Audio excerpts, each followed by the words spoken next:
Okay, good afternoon.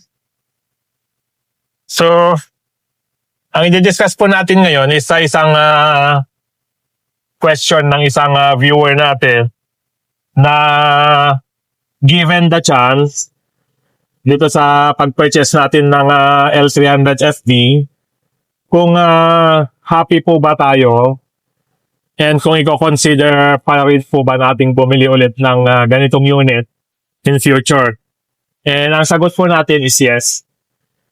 Ang L300 po ay isang tested na workhorse na kaya po siya tinawag na FB, is actually for family and business at the same time. Okay? So, ang production start po nito is way back 1979 po yata kung hindi ako nagkakamali.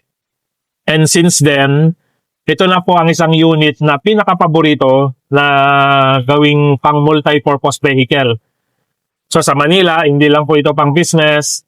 Ginagamit din po itong mga school buses, delivery van, and kahit ano pong gusto nating gawin sa unit na to, pwede nating gawin. Ganun po ka-versatile itong L300 FB. Okay? Kaya lang po ang nangyari dito, dahil sa compliance na kailangan ma-comply ng mga automakers pagdating sa Euro standard. So, nag-stop po ang production ng L300 FB for 1 year yata dahil po sa pagpapalit ng makina.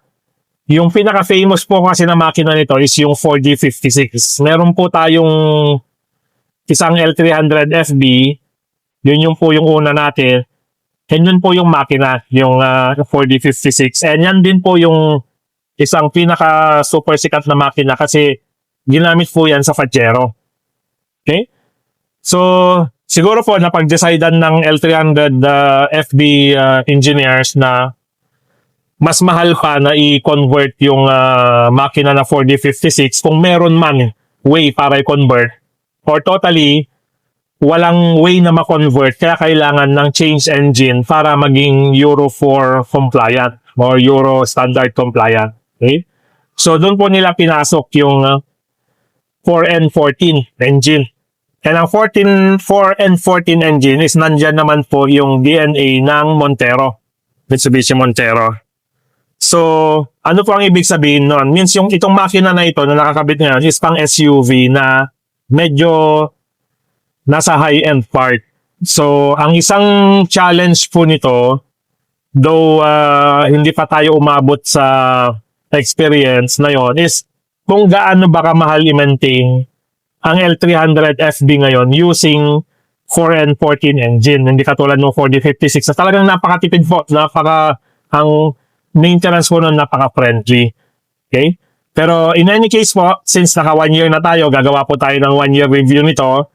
And then, sasabihin ko po sa inyo yung mga naging experiences namin and then kung magkano ang preventive maintenance. Pagdating naman po sa preventive maintenance, sobrang mura naman po niya. I mean, reasonable.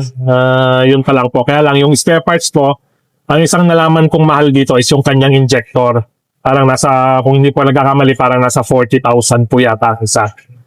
So, yun po yung mga kailangan nating alamin habang ginagamit po natin itong unit na to. So again, gagawa po ako ng 1 year review ng L300 FB. Pero for now po, masasabi ko, para masagot po yung question ng ating isang viewer, kung kukuha pa rin tayo given the chance at kailangan nating magdagdag. And the answer for now po is yes din.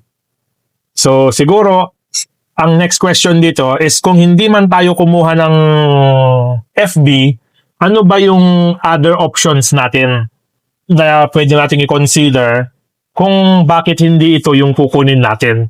So, nandyan po yung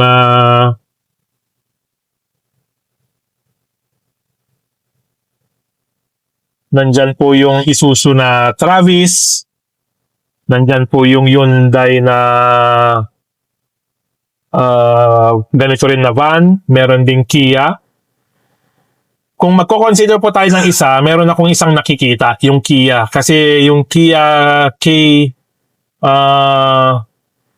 K-series nila. Meron po kasing 4-wheel drive capability or version variant nun.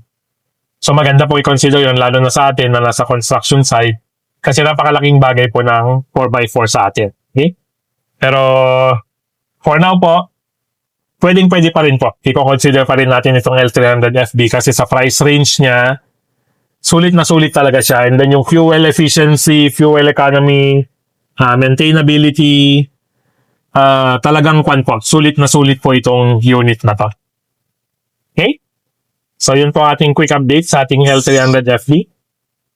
And sa susunod na mga araw po, gagawa ko ng 1-year review ng paggamit natin ng L300FB. Okay?